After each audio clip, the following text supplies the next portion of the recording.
மனிதனுடைய சராசரி ஆயுட்காலம் 120 ஆண்டுகள். அந்த 120 ஆண்டுகள் வாழக்கூடிய ஒரு சராசரி மனிதனுடைய ஆயுட்காலத்தை அறிவியலினுடைய வளர்ச்சிங்கிற பேர்ல நம்ம என்ன பண்ணிட்டோம்னா 60 ஆண்டுகளா குறைச்சிருக்கோம். இதற்கு காரணம் இந்த அறிவியலினுடைய வளர்ச்சிங்கிற பேர்ல கண்டுபிடிக்கப்பட்ட புதிதான ரசாயன உரங்கள் தான். இது வளர்ச்சியான்னு கேட்டா இல்லை, இது வீழ்ச்சி.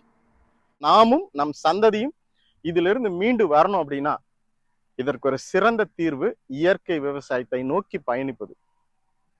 உலகத்துல எத்தனை துறைகள் இருந்தாலும் சரி, எத்தனை தொழில்கள் இருந்தாலும் சரி, அறிவியல் எவ்வளவு வளர்ச்சி கண்டு இருந்தாலும் விவசாயம் இல்லை என்றால் இந்த உலகத்தில் எந்த உயிர்களுமே வாழாது. எல்லா தொழில்களிலும் சிறந்த தொழில் அப்படின்னு பார்த்தோம்னா அது உழவு தொழில் மட்டும்தான். இதத்தான் ஐயன் வள்ளுவன் உழவுங்கிற அதிகாரத்துல 1031வது குறள்ல ரொம்ப அழகா ரொம்ப அழுத்தமா பதிவு பண்ணியிருக்காரு. சுழன்றும் ஏற்பின்னது உலகம், அதனால் உழந்தும் உழவே தலை. பல தொழில்கள் இருந்தும் விவசாயமின்றி வாழாது உலகம். எத்துன்பத்திலும் சிறந்த தொழில் உழவே.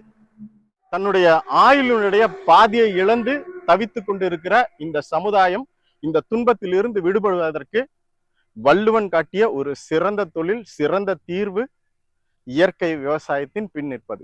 வாருங்கள், இயற்கை விவசாயத்தோடு பயணிப்போம்.